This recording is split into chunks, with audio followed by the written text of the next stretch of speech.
Gingerbread Man down. Clean up on aisle podcast. Thank you for listening to Clean Up on Aisle podcast, the dirty truth about grocery stores. I'm your host, Jeff Harmetz, along with your other host, Adam Fligston. Hello, Jeff. How are you? Oh, I'm having a fun time this morning. We're recording at 9 a.m. You've got a beer cracked. I've got a high noon cracked, grapefruit flavored high noon. Claire, we're doing a drink check. What's your drink? I've got a CBD yuzu drink going on over here. Fantastic. And you just heard her. That's our guest, author, writer, Claire Nelson. Hi, Claire. Hey. Joining us all the way from jolly old London? It's jolly. Yeah, we can say jolly. Season, I think. So we mentioned it 5 minutes ago, the Broadway Market. Yes. I was just in London. You took me to the Broadway Market. Adam, have you been to London? Have you been to the Broadway Market? No, I have not. All right. Yeah. How do you describe the Broadway Market, Claire? I will start by saying just call it Broadway Market. It's not even Okay. a the. It's much cleaner without the. It's much cleaner, Justin yeah. Timberlake. That's an LA thing to add the before. The like a highway, a freeway or something, right? Is that an LA thing? Yeah. The 10, the 405. Yeah. Don't call it the Thames, just Thames. Actually, you do call it the Tim. So look, it's British English doesn't make any sense. We know this. I want to do as the locals do. Broadway Market. What the heck is it? What is it? It is a market street in East London, and it, historically over the years has been a place where people will come and buy market food, but now it is very much, a cool bougie hipster place to hang out with lots of nice pubs and restaurants and cafes and market stalls still, but not in the traditional sense. I mean, I would compare it to what I think of as a farmer's market here in California, but there is a lot of prepared food. I went there. It's on Saturday and Sunday, right? Yes. Every Saturday and Sunday, or is there a season for it? No, all year round. It gets quieter in the colder winter, darker months, but still going. And Adam, you might be able to speak to this because I haven't been to the Hollywood Farmers Market, or if there's a Santa Monica Farmers Market, but Broadway Market feels like a vibey place that people are hanging out and getting photographed and things like that. Mm-hmm. Yes, I'd say that it's a place to go, and I go there because it's so close, and I go for a mooch on Broadway Market. It's I'm not going there to buy produce. I'll go to my favorite grocery produce store that's on Broadway Market, but it's not a market store. Mm-hmm. Yeah, I go there for the vibes. Yes. Is that how it is in LA a little bit? Yeah, but I don't know. I mean, in terms of really taking photos, the one that I can compare it to is the one in Mar Vista, maybe, right by the Little Fatty. That's definitely kind of a happening sort of a thing, but people aren't taking photos, and it's still more like we're getting out of bed and we're walking our dog and we're picking up stuff sort of vibe. I got snapped at Broadway Market when I was there, I guess a month ago. This is a very wild story. A very silly, hipstery type person with poofy hair kind of came up to me, and I looked over, and he snapped a photo of me with a giant plastic camera, and then put his hand up to his mouth and went hee and disappeared back into the crowd. That's exactly what happened. Yeah, little trickster. Very trickstery. But Claire and my sister took me to Broadway Market when I was in London in early October, and I had heard so much about Broadway Market. I'm making sure I'm saying it correctly. You're spelling it. Beautiful. My sister used to live in a flat where her front door was taken over by the Broadway Market, and so she would always talk about it, and it was always very discussed in my family. And then Claire lives by it, and so we got to go, and it was really, really fun. Is this where the jellied eels live? Well, it used to be jellied eels, and now it is a fancy watch. Is it sunglasses or watch? Spectacles. Fancy glasses, but it still says jellied eels on the sign. Yeah, I'm a bit sad about that. No, I was going to say that your sister said that where she lived was upstairs from the grocery store that I like. Oh, really? Yeah, where I got my kale. On the jellied eel thing, sorry. Jellied eels have been a big running joke in my family since my sister lived on Broadway Market by the jellied eel thing. Claire, have you eaten jellied eel? Once, yeah. And? Once was enough. Okay, not a thumbs up, but a thumbs down? I can, it's not the worst thing I've eaten, but it's like, you know, if you're buying, like, you have, like, tinned fish and you get the little crunchy bones in it. It's like that, but a lot of jelly and more bones than it felt like there was more bones than anything else in it. It was very bone heavy. I mean, I don't think I'm saying any better. But I was also in my 20s, and maybe now I would be, you know, maybe I'd receive it better. I don't know. Bone heavy is not what I want to hear in a food. No. I know. Even like ribs or something, you don't want someone to call it bone heavy. Is there anything good that's like in aspic like that? Like, outside of Jell-O or something, is there anything that is like a meal in aspic that is actually good? I like head cheese. What is head cheese? So before we move on to head cheese, jellied eel it's a cooked eel suspended in gelatin. It's like, is it a flavored gelatin or just jelly? It probably can be. I think the one I had, which came in a jar, someone gave it to me. I think it was just plain, like almost maybe like a stock based jelly, but. Honestly, I was just so thrown by the texture of it. I don't really remember not the jelly itself. And now for the head cheese portion of the show. It's like offcuts of pork generally. A lot of stuff from the face, a lot of like cartilage, like probably from the ear, the nose. I think there's probably some lips in there. And they do kind of suspend it in it's gelatin. It's not so much like you know, Cosby style Jell-O wiggly jiggly, but it's like a more sturdy gelatin, but it's like kept chilled.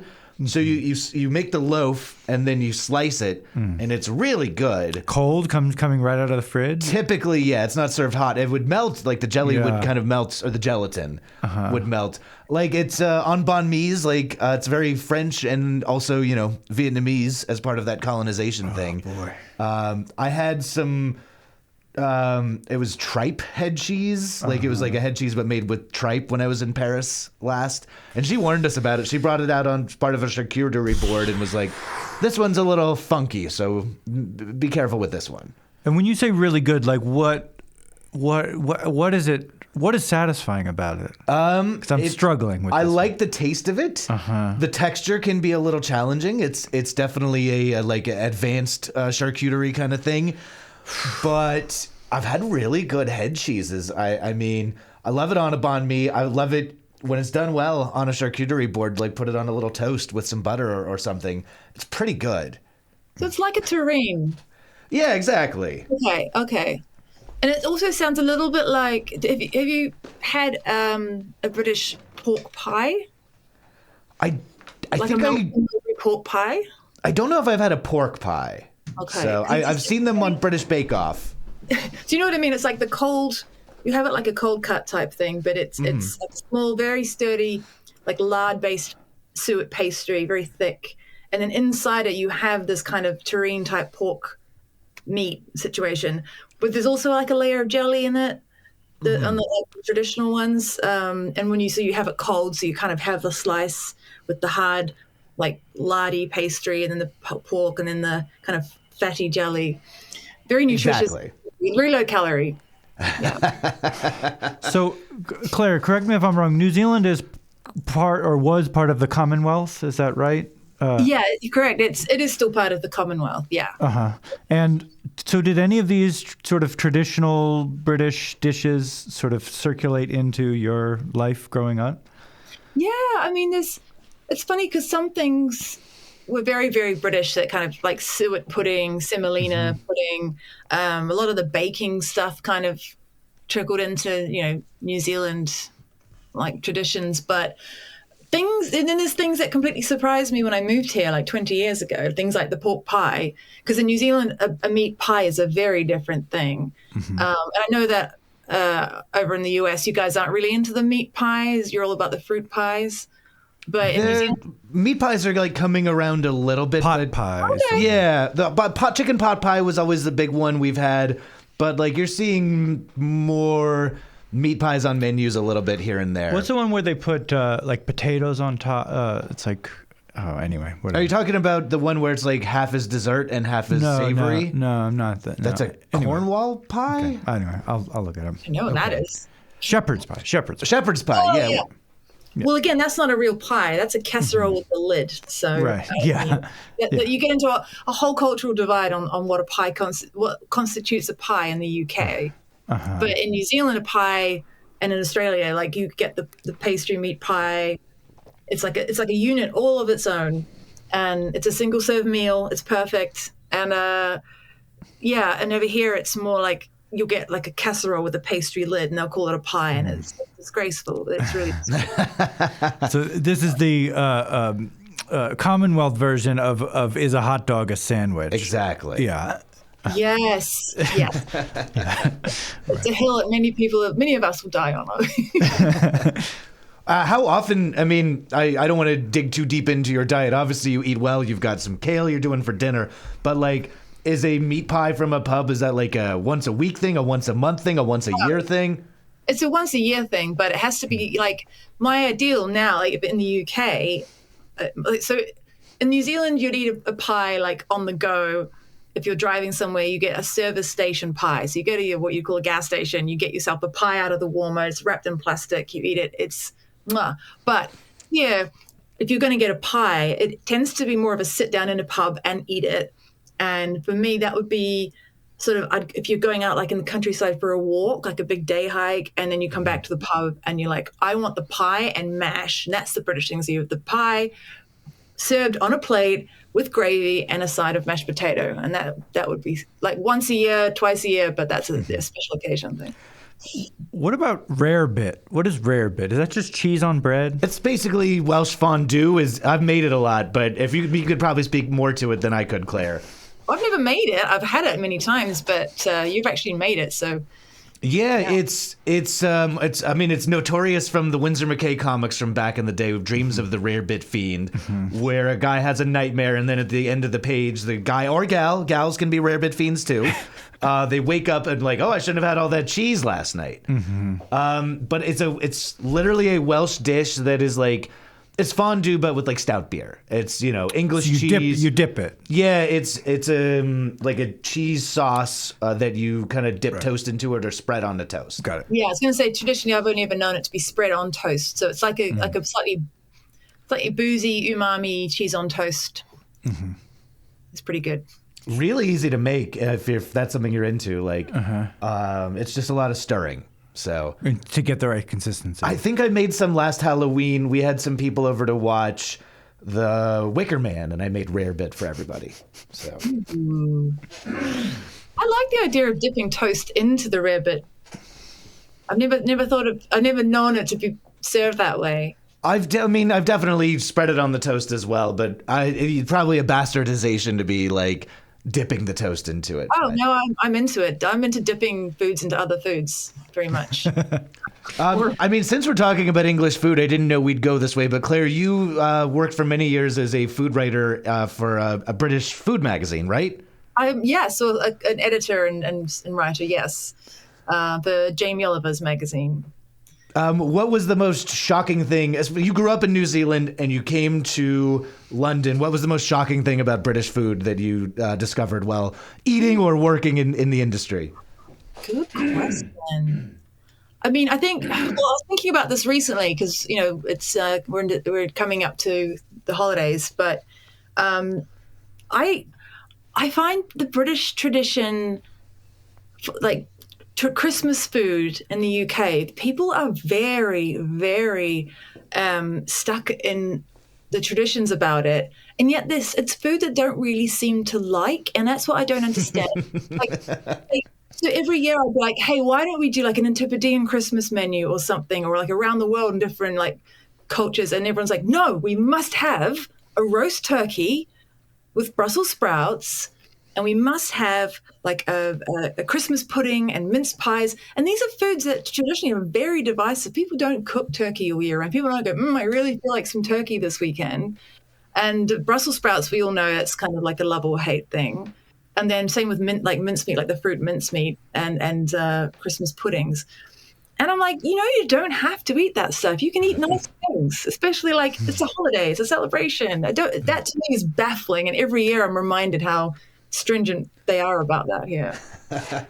I'm about to generalize an entire people, but I've found that British people, especially English people, I guess, can be very particular about, no, this is the way things are. You do not diverge. This is the one thing, and yes. whether how you say a word, you say gross, not grass, right? And this matters to me for some reason very deeply, right? Yes. What's up with that? I mean, I guess it's and I'm now a British citizen, so I feel like I can bag on them a little bit. But I think there's that colonialism thing. Like we've done it our way for a very long time. And we don't like being told that we're going to change stuff. I mean, obviously, this is a very broad generalization. But yeah, there's definitely something to that. The traditionalists from a long time ago. We are really, my partner and I, this Thanksgiving, we're coming up on Thanksgiving. Do you know what Thanksgiving is, Claire? Yes, I do. Yeah. Okay. The last few Thanksgivings we've spent with our friend in the high desert who does a very traditional Thanksgiving. She loves Christmases in England. She is like a tradition type person. And this year, like, my partner and I are really experimenting with doing something a bit more non-traditional for Thanksgiving, where I went to, I don't know if we need to get all the way into this, but there's a fancy grocery store down the hill that I go to, Jensen's in Palm Springs. And I actually ordered a fancy, like, unfrozen turkey for them that you had to, like, put in the order a while ago. And so you place the order and you go pick up the whole turkey in a couple weeks, like the Tuesday before Thanksgiving. It was not particularly cheap, but it's good turkey. It's like free range. And we're going to break this turkey down and make turkey sandwiches for Thanksgiving this year. Wow. I'm going to smoke the white meat and I'm going to confit the legs and the thighs. And so we're going to have turkey two ways on a sandwich with coleslaw. We might experiment with making bread, but we're trying to break out of some of these whack traditions a little bit. There you go. See, you're thinking outside the box of mince pies, if you will. Yeah. Yeah. I don't know if we're gonna do any pie. I think it's just gonna be turkey sandos. So, and Adam, if you're in town, you are invited, and we can definitely throw some tofu on the smoker. Yeah, as I well. can figure some. I can bring Okay. something. I probably will be in town, but Okay. but yeah, I can bring something. And Claire, if you're in town, which honestly I would fucking love if you were, you're invited over as well. Thank you. I would love that. Yeah, let me just check my schedule. Wait, along those lines, and I know we're going to get to the big story, but how much time did you spend out here in the high desert? Oof, on and off. I don't know. But I've been there for 2 or 3 months at a time. Mm-hmm.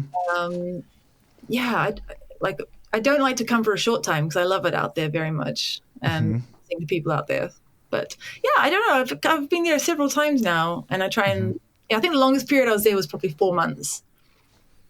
I mean, that's long enough to get a sense of the place. Somebody was talking about this recently. I forget what the conversation was, but they were saying how long do you have to be in a place before you really kind of feel like you know it? Mm-hmm. Right. And I would say maybe 2 weeks you can start to kind of feel it. But if you've been in a place for a month or 4 months, I'd say that you were a resident for a while. You weren't just a visitor. You weren't a tourist. But how do y'all feel? Feels like my third home sort of thing. It feels like a home, because I don't think there is just one definition of home. But I feel very at home there too. And let's be honest, I've spent a lot of time in all the grocery stores out there. A lot of that.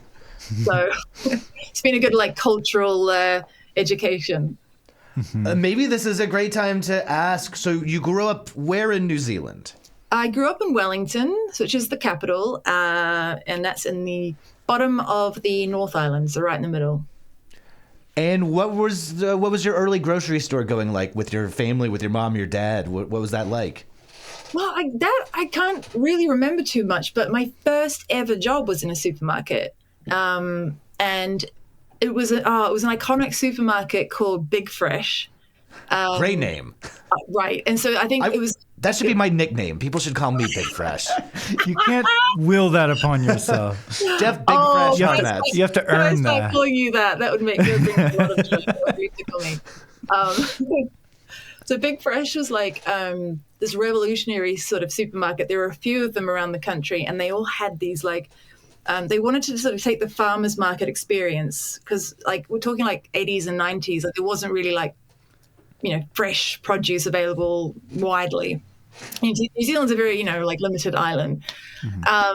So they had this like farmers market with lots of fresh produce, and then they had like they wanted to like make it an experience that so like the mum's going, would traditionally be the mum going shopping with her kids. They're entertained, so there'd be these massive like animatronic fruit in the fruit aisle that would like dance and sing, and then there'd be like in the butchery there'd be this big animatronic cow, and you'd push the button and it would turn its head and go Murr. And then chickens, like it was a whole thing. And so it was actually a really fun supermarket to be in. And my first job was as a checkout gal in one of those. How old were you?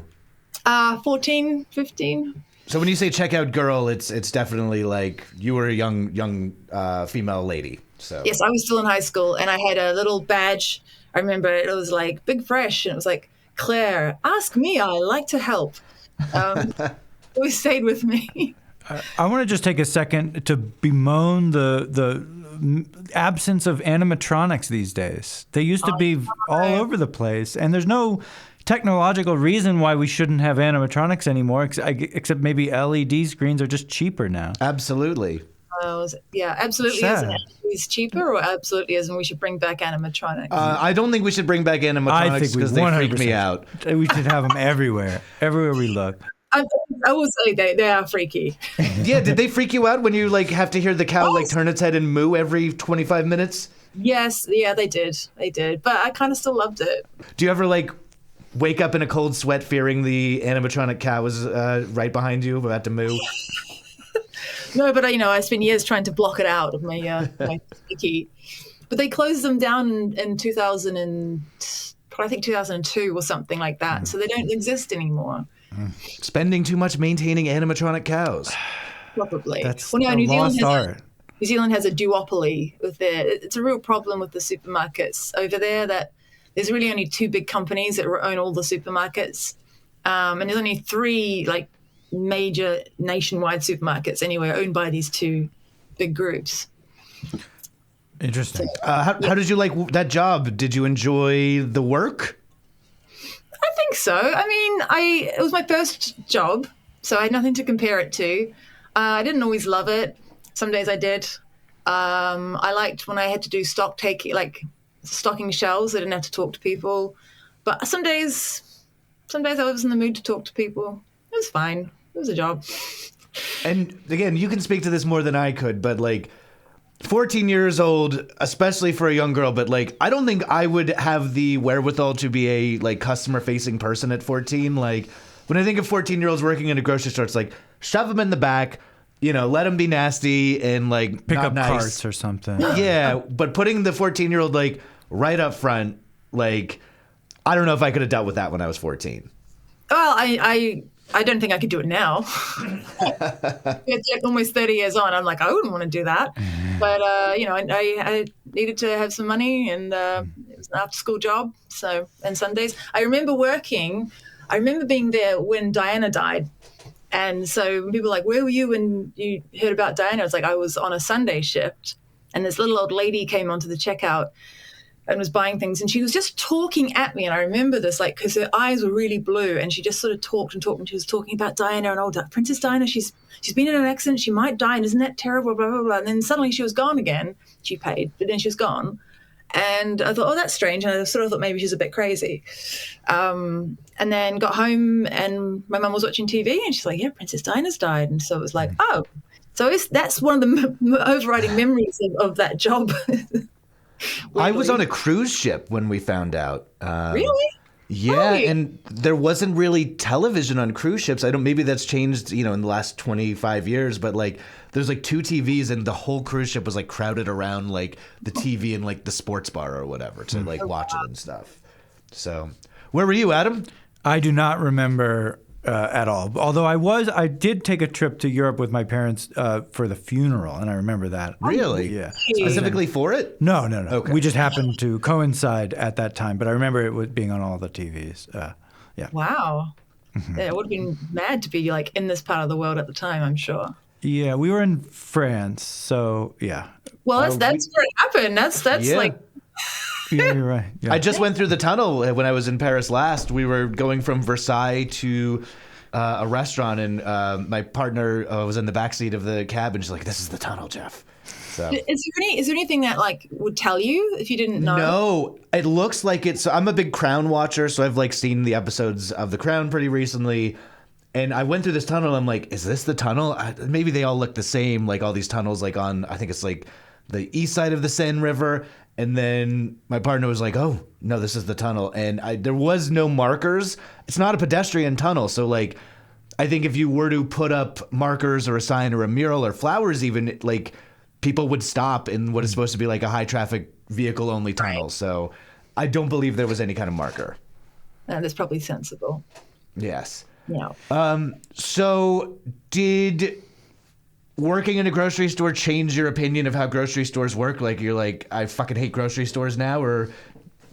No, it changed my opinion on. Well, it made me not want to work in retail as a career. But no, I love supermarkets. Like, I love traveling to new countries and immediately going to the supermarket and just having a nosy around, seeing what type of biscuits they have, what kinds of like coffee and tea they have, like what they're like to go.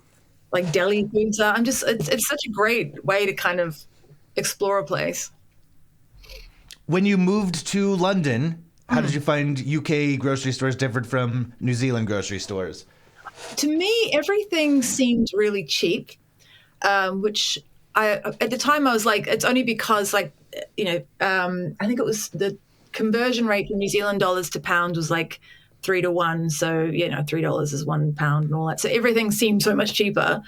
But also, I now know New Zealand food, grocery food, is more expensive. And I remember it was very exciting. I remember buying some things at Marks and Spencer's. What is Marks and Spencer's? Marks and Spencer's is a very classic British company. They're not a grocery company on its own. It's just part of what they do. They sell clothes and they sell homeware. It's like a department store, but it's like kind of broken down into its little parts. But they do have a grocery element. All right. It's its own brand, so it's all Marks and Spencer's products.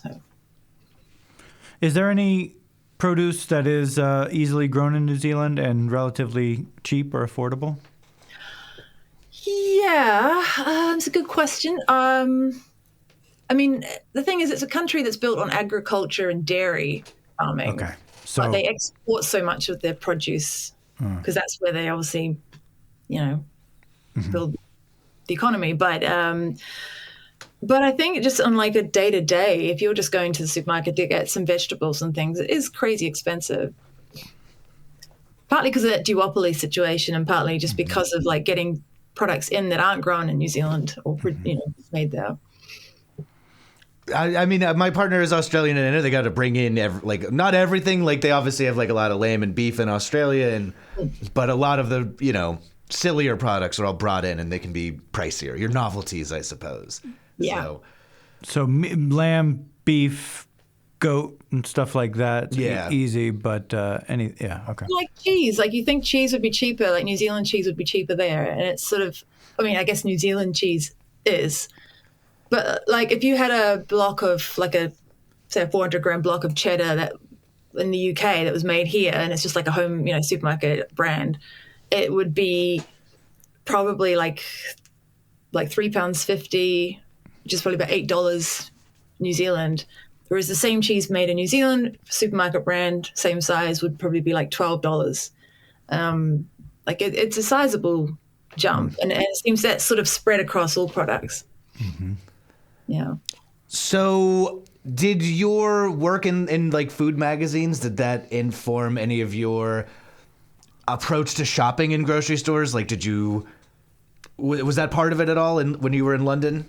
I don't know if it informed it so much as it just made me want to experiment with different ingredients, things that I might not get in the normal supermarket. It might be, sort of like kaffir lime leaves, or, a different type of chili oil, or just things that it kind of opened up my repertoire from like going to the, Tesco or Sainsbury's and buying the same stuff over and over. But yeah. Are you a Tesco Club Card member? I am a Tesco Club Card member. We did an episode about that. Oh. And we realized that we learned it was a big sort of part of the, I don't know, supermarket culture. Yeah. Oh yeah, the club cards are it. Like, I get annoyed because there's like you probably explored it then, but there's like this sort of hierarchy of supermarkets here. So you've got the Tesco, and then Sainsbury's, and then Waitrose, and then and what it's annoying is that Tesco has the best club card deals, and then Waitrose has the worst. It annoys me. Like, I like Waitrose, but you kind of like, you don't get anything. You don't get like discount deals from having the Waitrose card. You kind of get a free coffee if you bring your own cup, and you get a free magazine, the in-house magazine. I'm like, no, I want my food to cost less, or I want to get some vouchers back. I didn't get a chance to go to a UK grocery store when I was there. Which is mad. I know. I popped in. We had that big dinner, the Italian dinner, and my sister took me into, I think it was more of a corner store, like on the edge of Broadway Street. She said, if I don't come home with coffee beans, she's like, my husband's going to divorce me. So we popped in, and it felt like more like a bodega, like what I would go to in New York. Oh, yeah. Do you know the exact store that I'm talking about, right on the corner of the park? I do, yeah. I was there today, yeah. Okay. What would you call that type of store? Well, it is. It's like a bodega. Okay. But in the bodega, you get like hot food and coffee. Is that right? Is that fair? It can be a lot. It's a variable term. I think it is. You'd say it's a bodega here. I mean, there are there was we call them like a corner shop, even though they're not always on a corner. But like, there was a corner shop near where I used to live in London, North London, where it was owned by a family. They made their own kimchi. The mother made their kimchi, and she would sell it in the store, and it was like just in the fridge in these little takeout containers. It's so good, and it was really good value. So yeah, I guess you can get different types of foods. I was looking for 99s to have with my sister. It was pretty late at night. 99s being the nasty little bottle of liquor. You thought they were going to be in UK? I don't know, but we ended up. I was like, a 99. That's an ice cream over here. Oh no, it's a little nasty type of liqueur that comes in a bottle. We were talking about these on the last episode too. I'll bring them up as much as possible. There's no way that those are international. That is an American thing. Uniquely American. Yeah. I was going to say, is it a specific liqueur, or is it just a miniature of a liqueur in general? It's the cheapest liqueur you could possibly produce, and then there's sugar in it, so it's sweet. It's 99 proof, and it's 99 is the branding, and it comes in a variety of flavors. Okay, got you. And they used to be 99 cents, but now it's shrinkflation, and it's probably they're $1.50, and it's 98 bananas.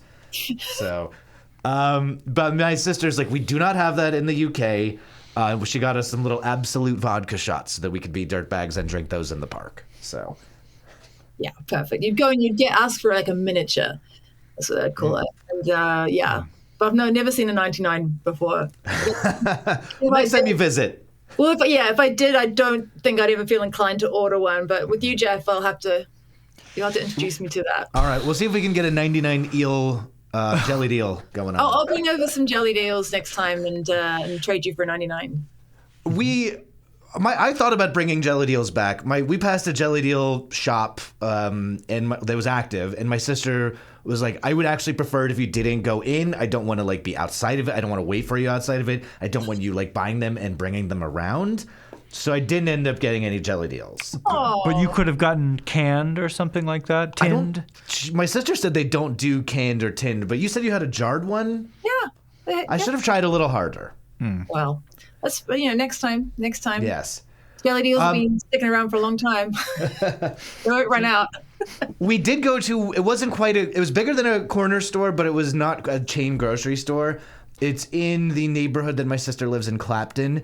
And hilariously, it is called Palm Springs Market. The Palms. Do you know that market? Yeah. I do. Yeah. Yeah. And it's very locally, like, would you call that a bodega, or is that closer to a grocery store? It's like an extended bodega.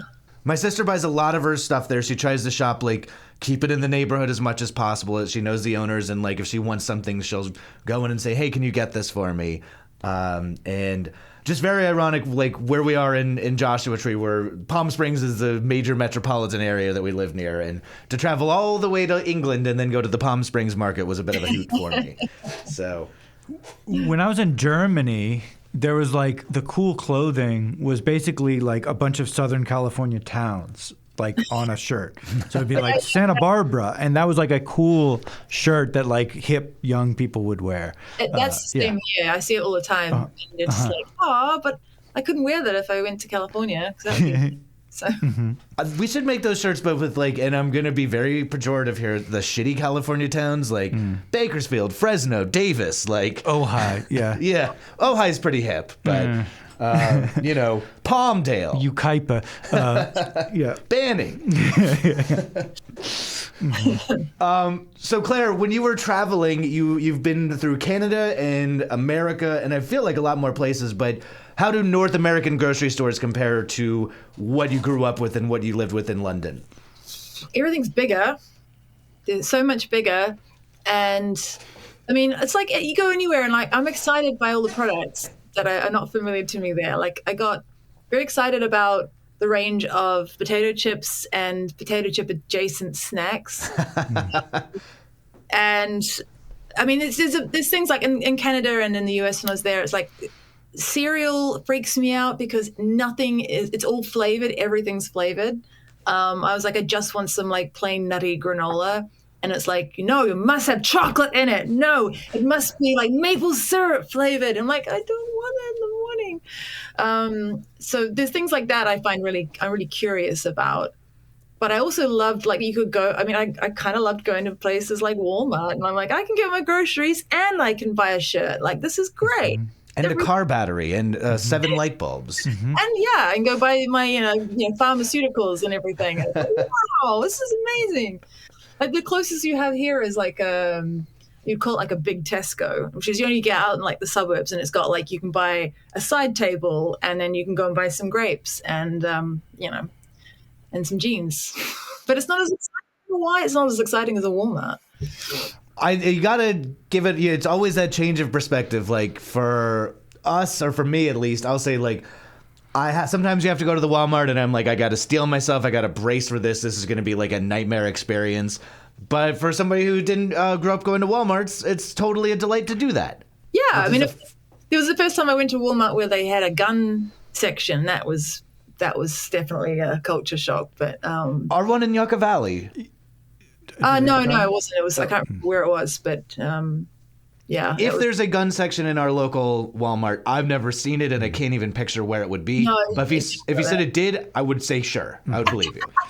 There's probably air rifles or so. I haven't seen them though. But I will say that Walmart by here is very impressive. It is huge. It's probably the biggest Walmart I've ever been to. It is like, I know you hate it and maybe you're used to it, but it is a spectacle. It's a sight to behold.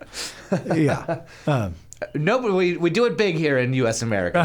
Can't do it bigger. Yeah, there's like so much choice, and like I've experienced a lot of them. The the Gelsons and the Vons and Stater Brothers and trying to think what else, and Grocery Outlet and and it's fun because each one has such a different vibe. I mean, is Tesco and Sainsbury's and Waitrose, are they different vibes or? Yeah. Well, depends. It depends where. I mean, first of all, you've got your different types of Tesco, right? Have you been through this already with your Tesco episode? But no, it was just about club cards. So yeah. Okay. You've got like you've got your big Tesco, which is what you've got everything, and they have their own clothing range. Then you've got your like general everyday supermarket sized one, which is like a Tesco Metro. And then you've got your Tesco Extra, which is like a small one where you kind of get in the inner city when you just have to get something quickly on your way home from work. And so each of those has their own vibe. But it's more about like, because, you know, this is a country that's sort of built on a class system. And I feel like that even somehow comes across and it's represented by its supermarkets. So it's kind of like if you're being really, really like cheap and basic, you go to Tesco. If you're kind of, I mean, Tesco and Sainsbury's are very sort of neck and neck, but Sainsbury's is generally thought of as being a bit more like upper level to Tesco. And then Waitrose is meant to be posh and expensive, but I actually don't think it's that expensive. They've got more like fancier products, which will be more expensive, but apples to apples are not too much more. So, all right, I guess this is a good time to transition into this. And I know you've told this story a bunch. This is kind of what you wrote a book about, and I hope it's okay to. I kind of warned you we might talk about this when I saw you last. You did, yeah. But you did have your life saved by a grocery bag. Is that correct? I mean, did. I kind of put it that way. I don't know if you would put it that way. No, you know what? When you said that to me, I mean, I remember I gasped because I was like, "You're right." Like, yeah, I was thinking like, what would I come and talk about? And you're like, well, yeah, your life saved by a grocery bag. I did. It was. And we're going to talk about grocery bags in general, but we would have talked about this if you had picked a different topic. But like, we would have talked about this if you were not on the show. Yes. We were talking about grocery bags. Yeah, so it's convenient that you're on. It all worked out, but perfect. Well, Jeff, just because you had mentioned that, I went up into my attic space today because the bag, it was a Stater Brothers bag. Am I jumping ahead? No, let's go. Let's do it. Okay. It was a Stater Brothers bag, and I have not the exact bag, but the same bag because you know how they change their designs and stuff. Mm-hmm. So I have like another of the same bag that I was like waving to a rescue helicopter, and it's just like a posterity. And I was like, like got all the memories back. That is definitely. It's a seasonal one, so it's like the culinary tours. Like that's a very limited edition Stater Brothers bag. And this was the design of the bag. That's what you're saying. This is what I was staring at, and like all around the world, I was like thinking of all the places that I had been. So for people who are not familiar with your ordeal, in which you wrote a wonderful book about. Things I learned from falling. Check it out. If things you want I learned the from full falling. story. Yeah. Can you give sort of a Cliff's Notes? You know, how do you explain it to people who haven't heard about it? So top line would be it is a survival memoir. I had a bit of a mentee bee in London and decided to go traveling in North America. Ended up in Joshua Tree, where I met Jeff, and then went on a hike by myself in the southern end of Joshua Tree National Park, and fell off a big rock, broke my pelvis, couldn't move, couldn't tell anyone I was there, and had to survive until everything kind of came to light about what had happened, and that was 4 days later. And so I was eventually saved by waving a Stater Brothers grocery bag at the end of my hiking stick when the helicopters came over because they couldn't see me otherwise. Mm-hmm.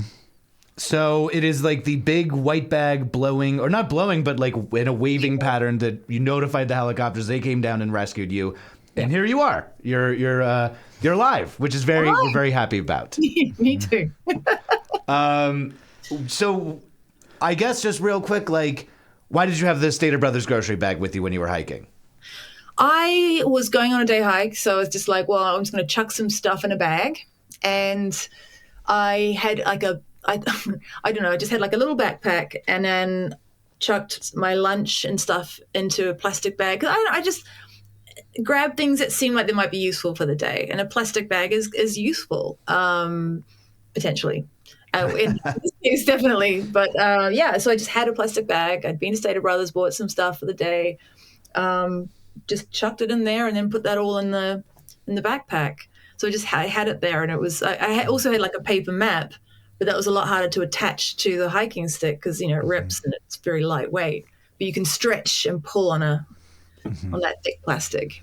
And you could hear the helicopter? Is that why you were waving it? Yeah, at I that could moment? hear it because I had come up a mile off the trail. I didn't realize it until after I'd fallen. I was a mile off the trail, so I was like, no one's going to come by. And when eventually, the 4 days later, the helicopters were coming over, they weren't where I was. They were over where the trail that I was supposed to be walking was. So I was like, I'm going to have to, like, they came over a couple of times. I could hear them. I couldn't see them. So when they came over, and actually they were on their way out of the park, I later learned, I had to just signal the only way I could. I was like, they're not going to see me, but, something that's white and like moving really fast unnaturally might catch their eye. And it's exactly what happened. Wow. Quick thinking and this is the first time that a plastic grocery bag has like saved somebody instead of you think of them killing like people when you get the head stuck in them or whatever. Yeah. It's more of a suffocation device than a life-saving device. So There you go. quick thinking. Save lives. That's the top line. Didn't the rescuer say something like he almost didn't even register it, but he just sort of like subconsciously like sort of saw it but didn't actually see it, and then just said like, let's go back and check this area? Is that right? Yeah. So he saw this, had the binoculars out, and he saw this piece of what looked like a plastic bag blowing around, and he said, there's so much trash in the desert that he almost didn't think much of it, but then because the movement was like back and forth, and he just something was like, oh, I feel like I need to look at this further, and then and then realize. So I've got to ask you. It was a special edition, like seasonal Stater Brothers bag. You don't have the original bag anymore. How did you track down the similar bag? Like, is there an aftermarket for seasonal grocery bags on eBay? No, I just had another one at the time. Okay. I held on to it. And did the original bag did it get recycled? Is it in the garbage patch somewhere? I think it went into a biohazard bag somewhere. Okay. And everything else I had to say. I'm very sentimental. I'm glad that you saved that bag. That's very cool to have that. Thanks, So mate. Yeah. I guess this is a great time for us to like segue into our main topic. I was going to start out by asking if you're a paper or plastic user, but obviously you're a plastic bag person, and obviously that was very beneficial. I mean, this is why actually this is a really interesting subject to cover, because I've been thinking about that a lot, and I'm not really a plastic bag user, on the day to day, but it's also because like there's laws. There's been things that have changed in the culture and in the laws about like plastic bags over here, and even more so in New Zealand. So, I'm a big jar person. I've gotten really into this refill shop situation over here, where you go for your dried goods and your cleaning products, and you take your little jars in like a little nerd, and it makes me very happy. I should say your accident happened in 2019, so when you're getting a 2018. Yeah. Way back then we had no idea what we were doing. We were all using plastic bags and doing a bunch of things that we look back on and say, "What were we thinking?" So we were drinking from plastic straws. But would you say jars? Like if you go to a Tesco or a Sainsbury's or a Waitrose, like will they let you fill stuff up in a plastic jar? No. Not plastic. Glass jar. Glass. Sorry. Yeah. No. So that's you buying stuff off the shelf. But the plastic bags, like when you're leaving, the grocery bags, you have to pay. They still use plastic bags, but they don't. But they charge you for them. So they kind of rolled that out. I can't remember what year they rolled it. I think it was probably around 2015. Where you have to pay 10p or 20p for even a paper bag now. So any kind of bag that's not if it's a single-use bag, you have to pay for it.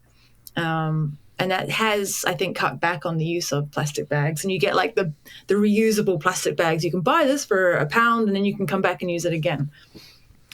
When I was in Germany, so I was in Germany about maybe 2 or 3 months ago, and the first grocery store I went to, I had like small armful of stuff, not a ton of stuff, and I realized once I got to the end that there was a section earlier in the checkout aisle that I should have grabbed either one of these reusable bags that would have cost €1 or whatever, and or maybe a plastic bag that would have cost 20 cents, but I didn't do that, and I was too there were people behind me. I was too stressed to be like, I didn't know the system. So I was just like, it's okay. And then I had to walk like blocks, like barely holding on to stuff. So.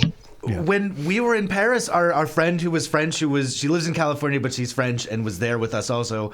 She pointed out to us that French people do not use bags at all. You will see a French person carrying all of their things in their arms, where they got the baguettes under the arms. They're just like arms full of stuff. And as soon as she pointed that out to us, I'm like, that's literally what's going on. Nobody uses bags in Paris. Oh, wow. Everybody so just speak French in Germany. Yeah, that makes me feel better because I really was like awkwardly like I drop a water bottle and I pick it up, and so maybe I was just part of the culture. Yeah, He's European. It's fine. Well, I know all of us are generally trying to be more eco-friendly and trying to move into the reusable bags, and we'll talk about that as well. But like, when given the choice, are you paper or plastic? Paper. Adam? Paper. Always. If I'm driving. Okay. If I'm getting something that's heavy, like if I'm getting some, like if I don't have like my bike so if I'm on my bike, I have a sturdy bike bag. If I'm carrying a bunch of stuff and there might be like some chilled wine in there or something that might break through a paper bag, then I will go plastic. But I also probably will have a canvas tote with me anyway. So yeah, I'm gonna go paper. Yeah, I will say that the past few months, my like regular life has been so upside down that like the thought of planning ahead before I go to the grocery store has been pretty hard. So I've been accepting more plastic bags than probably any time in my life just the past few months because I don't have the regular like this is where I store my reusable bags. This is where I just don't have that system set up at the moment. People hate when I use this word in this way, but I'm very Catholic when it comes to my bag use. Lowercase c Catholic, which means, using a little bit of everything. Not capital C Pope Catholic, but super, super annoying to do that. But I will ask for plastic or paper, depending on what we have less at the house. Because we reuse them in certain different ways. Like for a long time, we were lining our small, like the bathroom trash bins with plastic bags, and we would use the brown paper ones for recycling stuff. So it was very helpful to have a stash of both on hand. We have upgraded both of our recycling systems and our bin systems, so we're not reusing our bags as much lately. So I will take the brown paper because I feel like it is a little more eco-friendly when getting a single-use bag. I grew up getting plastic bags. They were the thinner, more see-through, closer to cellophane plastic bags that I remember having growing up. But very interestingly, and this is super relevant for today, we haven't been reusing our plastic grocery bags as much. And our house flooded right before we went traveling. I think this was in September. Really minor flooding. In Yucca Valley where I live, we had an afternoon of unbelievably dense rain. It rained for 15 minutes, but it was the heaviest rain I've seen since I've lived in the desert. And a side of our house kind of flooded. I think it seeped in through the foundation, and I didn't know what to do about it, and we were leaving for Paris and London very quickly. So it was recommended to us from a friend that we use the grocery bags as sandbags. Ooh. Did it work? Well, I mean, our house hasn't flooded, but we're expecting a significant rainstorm today. So just this week, we did a light sandbagging before we went to Paris, and then yesterday, or I guess it was on Thursday afternoon, I got all of the rest of the grocery bags, the plastic ones that we have in our house, and took them down to our town. When they clear sand off the roads after a rainstorm, they kind of pile up the sand on a corner.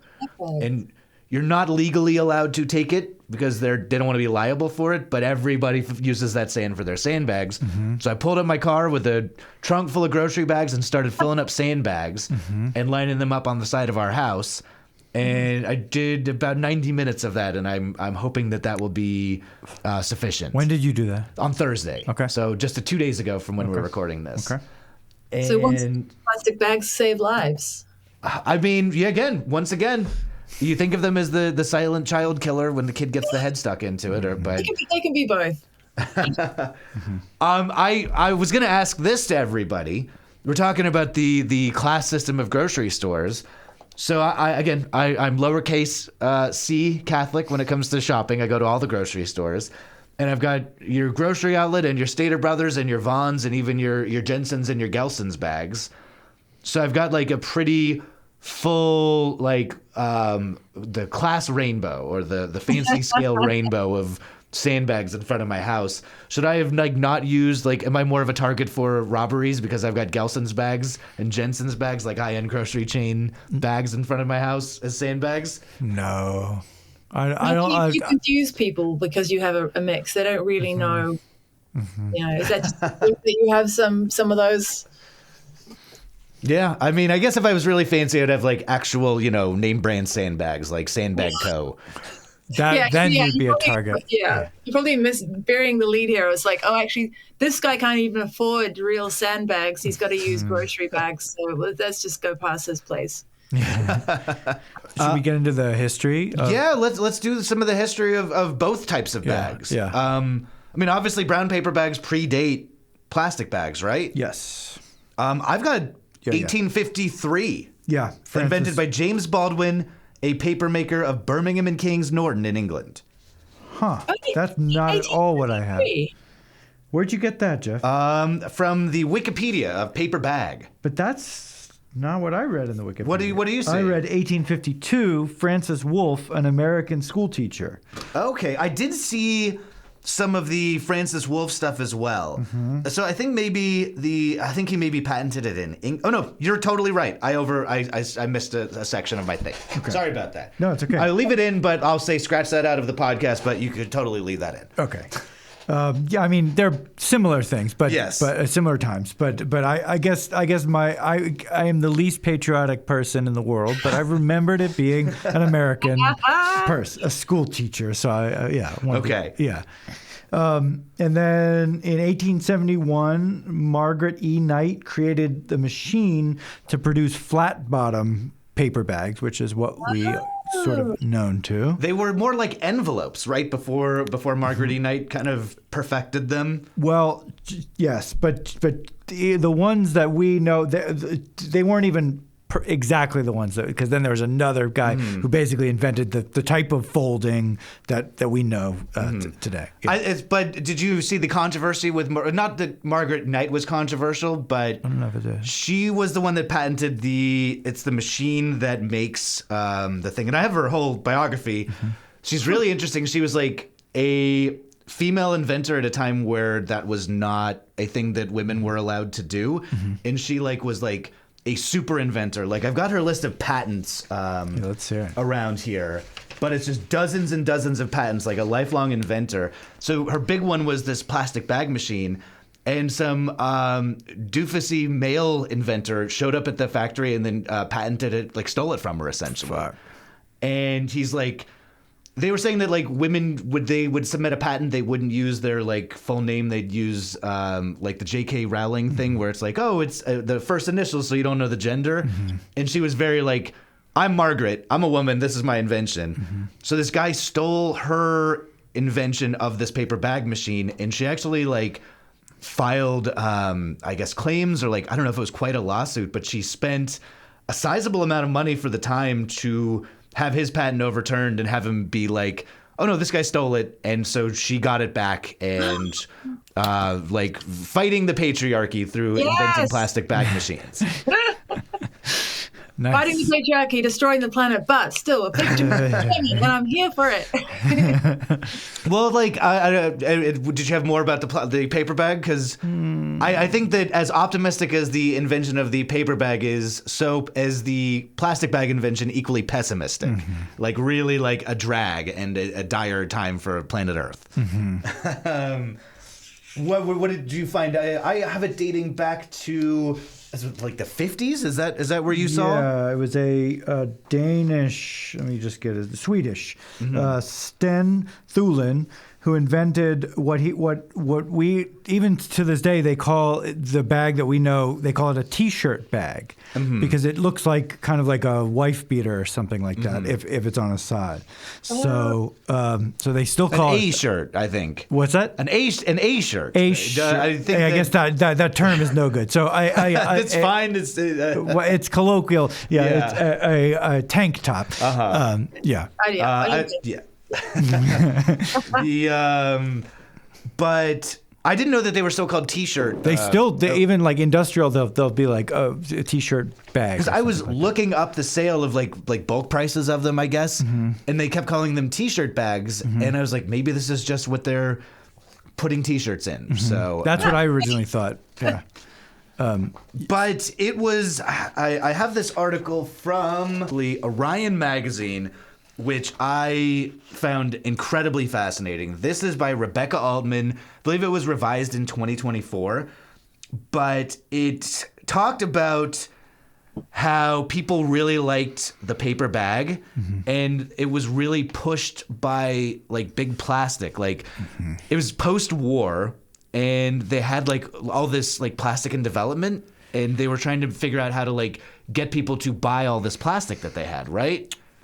Okay, so I'm scheming on another episode, a future episode, where we're going to get into the geopolitics of what we're talking about right here. But basically, the nutshell is that in the 70s there was an oil crisis where a bunch of stuff happened in the Middle East, and which we'll get into later, hopefully. But basically, in the U.S., gas prices skyrocketed, and there's two arms of oil production. There's the people who produce it, who pump it out, and then there's the refiners who turn it into whatever it needs to be, gasoline or whatever. And the people who pump it out, they were making record profits because oil was really expensive because the supply chain had gotten fucked due to global politics. The refiners were getting fucked because it was really expensive for them to buy. And they had byproducts that were plastic, they were the chemicals that you needed to make plastic. So basically, their way of I don't know the right word, like putting sandbags against the future crisis that they knew was happening was like, okay, well, we got to make plastic a thing, and a big part of that is we need the supermarkets to take our plastic bags so that we will have a market in the future, regardless of what oil shocks will be happening in the future. So that's where this comes from. It's not a fun situation with these plastic bags. Yeah. And I have this like marketing talk from the 50s. This is the editor of Modern Packaging. It's Lloyd Stouffer, no relation to the frozen food guy, as far as I could tell. Maybe distant cousin of the mac and cheese dude. But he says the future of plastics is in the trash can. We need to stop thinking about reusing packages and concentrate on single-use plastic so that people will buy more of plastic. Evil. And he talks about how like he needs to convince people that plastic actually isn't nice enough that you want to save it and reuse it. He's like, people should think of plastic as disposable. Interesting. See, I didn't actually find this. Yeah, so he's like, because if you get a plastic bag, people are like, oh, this is so nice. I can use this over and over and over again. And he's like, we got to convince people that they should throw it out. In 1987, I want this guy's name. It is a guy from the Mobile Plastics Company, Schmeider. He told Reuters, he said, our products add stability to landfills, which is one of the nastiest sentences I think I could ever hear. It's the same Orion Magazine article. Again, shout out to Rebecca Altman. But it talks about, like, though they say plastic bags are recyclable, it's like you have to do separate collection, and it's, like, really specific. It's incompatible with all other types of recycling, so it has to be a specific plastic bag recycling only that nobody is doing. I was never told that you need to do that. In fact, like, recycling people have even said, please don't recycle plastic bags because they'll fuck up the machines that sort the recycling. Like, they are, though technically recyclable, like the bane of the recycling industry, actually. Like, they're just an enormous problem. So the big pusher for this is, I think it's SPI. I think it's Society for Petroleum Institute, something like that. But it's a petroleum marketing company. I've got it somewhere in my notes. But petroleum lobbying group. So they lobby on behalf of all the big oil companies. In 1980, they say, quote, recycling cannot justify itself economically. And then they say plastic recovery is unlikely to reach a meaningful scale. And then in 1986, the same company, they say, public image is our Achilles heel. We must make the consumer feel responsible. And then Dow Chemicals in 1987 says, we're not going to be able to recycle most of the plastics we produce. And then 1988, sorry, I got to keep doing it. SPI, same company, they said, quote, keep plastics in the recycling conversation. If we are seen as the solution, bans, meaning plastic bans, become unnecessary. And then 1993, SPI said, quote, recycling is our shield. So this was highly coordinated effort that we all grew up with. At least, I don't know about in New Zealand, but in the U.S., this was like recycling will save it. This is what we do, you know. Yeah, yeah. So yeah, it's a very nasty business, and I do think that like in they introduced in the 70s, became much more prominent in the 80s, and I think I had it. It's like 1989 when plastic bags like kind of took over in popularity from paper bags. I'm estimating late 80s, early 90s is when like, at least in American culture, it was more common to get the plastic bags than it would be to have the brown paper bags. Yeah. So they specifically targeted grocery stores, and they specifically made like Kroger and Albertsons and Vons, or like these big companies. They gave it to them for free, and they subsidized like the physical thing that you would need to put them into place and stuff like that, because their goal was to make grocery stores be basically the epicenter for reusable plastic. Or not reusable, single-use plastic. Yeah, single use. Wow. Yeah. I remember in the 90s, like at least for us, like they were like thin, kind of brownish, like almost transparent plastic bags, like a lot less material than what I think of, like what saved your life, the one that you were just holding up there, Claire, which is like a quote-unquote reusable plastic bag. Like they used to be a lot more flimsy and designed for single use. And even then, my mom would insist on like, I'm not going to throw these away. Like we got to figure out, Yeah. So I remember, and this would probably be the late 80s, early 90s, there was a recycling place in front of the grocery store that my mom would religiously like put all of them in there. Who knows if they actually got recycled? But I feel like this was before we even had what we call like single origin recycling, which is what we currently have, where you put it all into one bin. So yeah, I mean, there was definitely a thing. There was in this Orion Magazine article, I believe she talks about, ABC News, and this is in 2023, so this is pretty recent, not so much, but they were saying they put plastic bags into recycling bins at supermarkets and superstores, and they somehow like geotagged them. And they said that 6 bags never left the store, 3 bags turned up in Asia, and most of them ended up at transfer stations, landfills, and incinerators. So even if you're dropping things off to be recycled in 2023, they might not be getting recycled.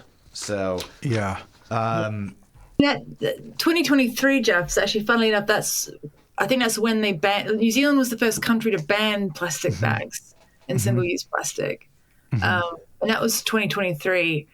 And I feel like I don't know. Has anyone else done that? Completely banned. I know New Zealand's a small island nation, so it's easy for them to roll this stuff out, but.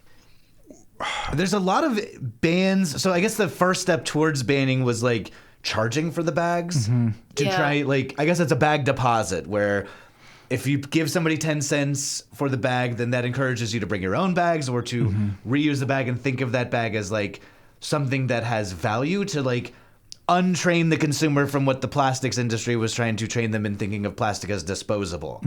So I had always heard, like I grew up in Long Beach, and I remember hearing around 2010 that Long Beach was, if not the first, one of the first cities to start charging for bags. I couldn't find anything to back that up when I was looking into it today, but I remember hearing that, having a little hometown pride. Yeah. Brought a little tear to the eye to hear that way back when.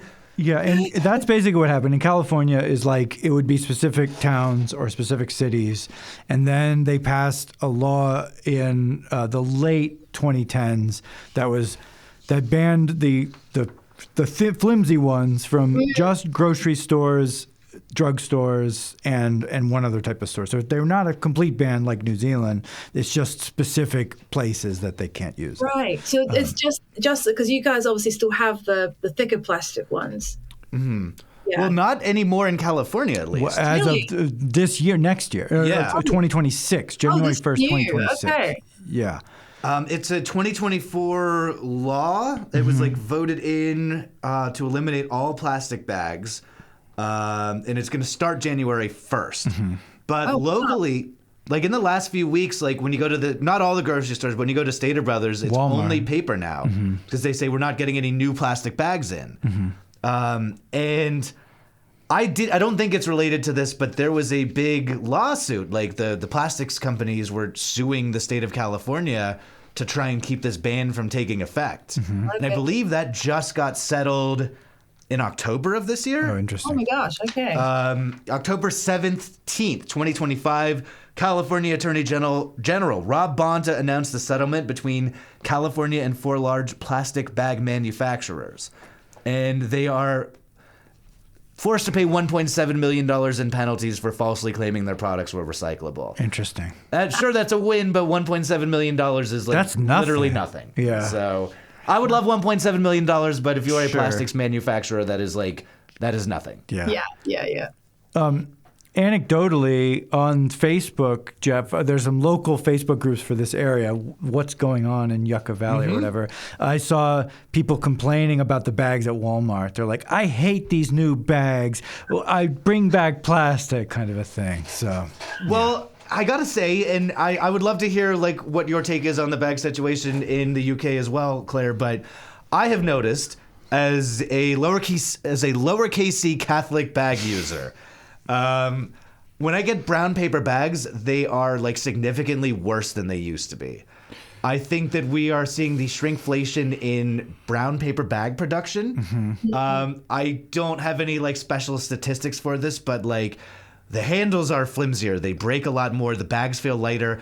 I am getting advised by cashiers when I would go to grocery outlet. The grocery outlet opened in Yucca Valley like 2022 maybe, and the checkout people would say, "Be careful. The bottom of these bags is just for show, or the handles are decoration." So you have to like go out of your way, carry it with care. And is that double a bag stuff, right? what was that? You need to double bag things.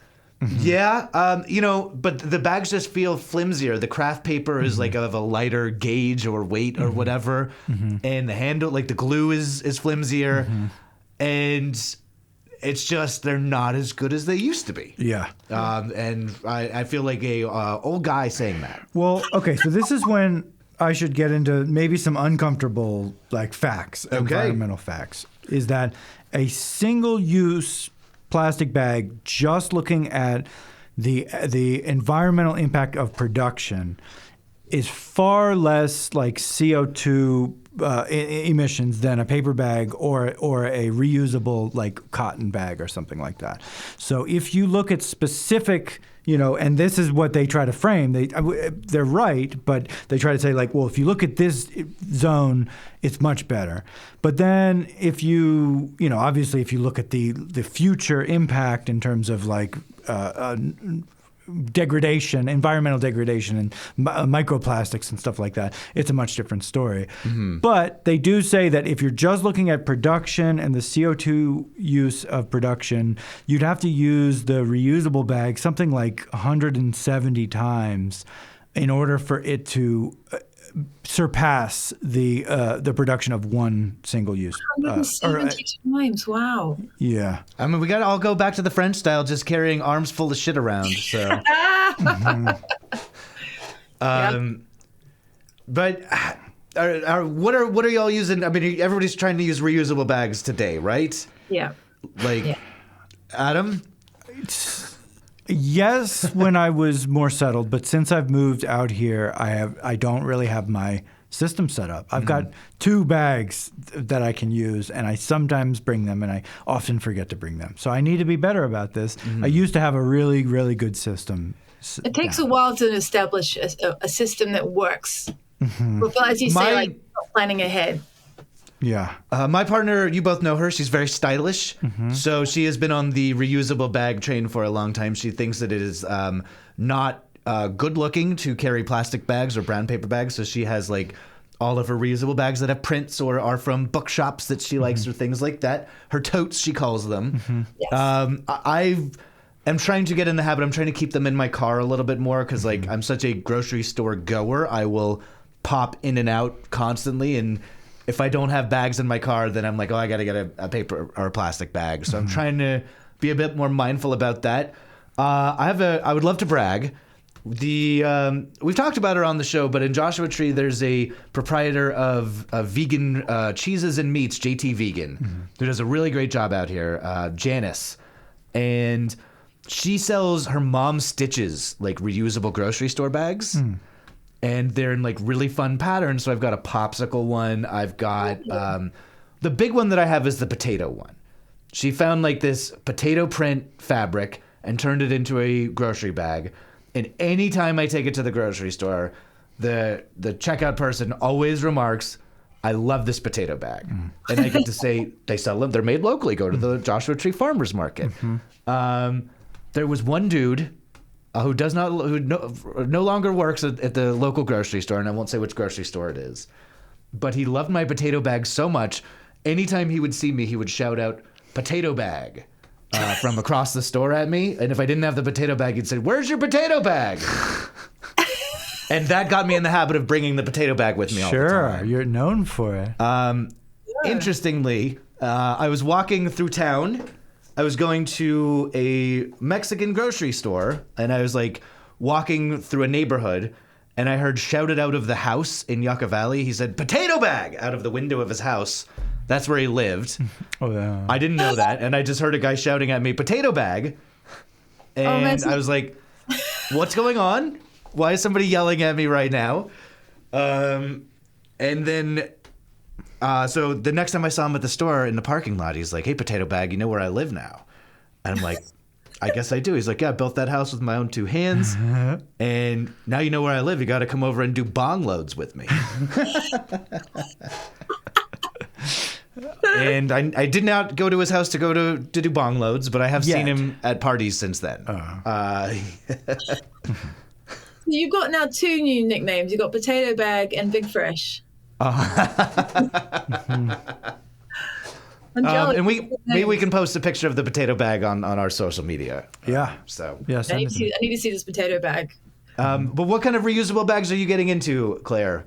Oh, I'm all about the tote as well, much like Joe. I have, well, it was almost embarrassing because I was sort of a bit like transient for a few years, just traveling around, had all my stuff in storage. And then last year moved into a flat, took everything out of storage, been years. And then when I unpacked, I had like a pile of, when I pull a tote bag out of a box, you know, and I have so many, they fill a full-size suitcase. And I'm like, I probably need to like cull these back, but I've gotten a bit sentimental about all of them. So I have my favorites that I use, but I keep acquiring more. Like I work for a newspaper and they gave us all a new like branded tote, and it's like a really sturdy one. So that's my big tote. And then I have a smaller one that a friend gave me with like just some cool patterns on it, and I like that one. And you know, different occasions, different tote, but yeah. Depends on what you're wearing, where you're going, who you're going to be seen with. Well, it depends. It's actually all about like what I'm planning to carry in it. There's the one that's a bit grubby, so if I'm going to carry stuff like gym gear, I'm like, that goes in there. And you know, my flatmate's the same. She's got her tote bags, and we have hooks by the door, and there's just a bunch of our regulars that hang on there. So when you go out, you just grab one. So yeah, but then again, it's different because you guys drive everywhere, right? So like, you know, here no one's driving there. You know, you're either public transport or you're cycling. My cycle bag is pretty robust, but I keep about 3 tote bags in there at any time. So they're everywhere. And when you get back to your reusable bags, when you get more settled, what's that look like for you, Adam? I mean, right now I have 2 reusable bags. Period. Maybe 3 if I were to like dig really, really deep. So I guess I'm the opposite of Claire right now. I need to get some more so that they're a little. Yeah. I mean, my partner is a big expert on reusable bags. When you are ready for some housewarming, we will warm your house with reusable bags, perhaps. Okay. Maybe we'll get some from the Joshua Tree Farmers Market. They are the nicest bags. They have like a little like board on the bottom to keep things flat. Like I'm obsessed with these bags. Okay. So we'll see what we can do for you. All right. Yeah. I guess we have to make the obligatory joke when we're doing the plastic bag versus paper bag episode. Like, do y'all want to see the most beautiful thing in the entire world? Did you ever see American Beauty, the nasty movie, Claire? Yes. Where the little boy, the creepy weirdo, just films a plastic bag in the wind. Dun, dun, dun, dun, dun, dun, dun. Yeah. Every time I see a plastic bag blowing in the wind, which is not as often these days. Yeah, I'm very moved. Very, very moved. You can see the beauty of it. Thank you to director Sam Mendes and Kevin Spacey for bringing us that scene. Yeah, So. but then I look up and I see a strange guy with a video camera across the street. Not fun anymore. Don't go home with them, Claire. Don't let him show you any other videos. Yeah. Do y'all have final thoughts, Claire? Any final thoughts on the debate, paper versus plastic? Just that plastic bags do have their uses, but yeah, I just think everyone should start collecting totes. It's really fun. Adam, any final thoughts? Just that if you look at the numbers, it's a little more complicated than one would expect, including paper. There's a lot of. They're not as recycled as one would expect. They're not as regenerative in terms of like where they actually get the paper. But and tote bags sort of similarly. But at the same time, like there's no question plastic bags are terrible. So And reuse as much as you can. And we were talking about it right before this record. We're going to be doing a very deep dive into the plastic bags sooner than later. Yeah. So stay tuned for that. Yeah. And also, Claire. plastic bags, sometimes they save lives. So Yeah. If people want to know how the plastic bag saved your life, how can they find that? it features in a book called "Things I Learned from Falling" from all good bookshops, I think, online. Yeah, that's where you can find out exactly how that happened. And you're writing for a newspaper right now. Tell us about that. I work at the Observer magazine as an editor and sometimes writer, and also a freelance writer, and doing lots of different bits and pieces. Nice. So if people want to find that writing, how can they do that? Where can they find you? My website is clairenelson.co.uk. Nice. All right. I think that's going to do it for us on Clean Up on Aisle podcast. For Adam Flixton and myself, thank you for listening, and we'll see you on the next episode. Woo.